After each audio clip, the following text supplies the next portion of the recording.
ঝগড়া তো হবেই। দাম্পত্য জীবনের মজাটাই তো এখানে। কখনো ঝগড়া, কখনো আনন্দ, একটু বৃষ্টি, একটু রোদ, একটু হাসি, একটু কান্না, ভালো লাগা ভালোবাসা শেয়ার করে নেয়া, মিলেমিশে একাকার হয়ে যাওয়া, ঠিক কিনা? তো আল্লাহর হাবিব সাল্লাল্লাহু আলাইহি ইসলামের সাথে আম্মাজান আয়েশার ঝগড়া হতো। তো একদিন ঝগড়া হয়ে দুইজন রেগে আছে। খবরদার দুইজন রেগে থাকবেন না আবার। একজন রাগলে আরেকজন থেমে যাবেন, কারণ এই ছোট্ট ঝগড়া থেকে এটা অনেক সময় বিচ্ছেদের দিকে গড়ায়।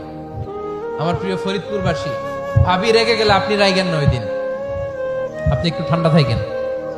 আবার আপনি রেগে গেলে, আমার মাইকের আওয়াজ যদি ভাবিরা শুনেন, আপনারা রেগে যায় না, একটু ঠান্ডা থাকবেন। দুইজনে রেগে গেলে তো তৃতীয় বিশ্বযুদ্ধ শুরু হবে, তাই না? একজন রেগে গেলে আরেকজন ঠান্ডা।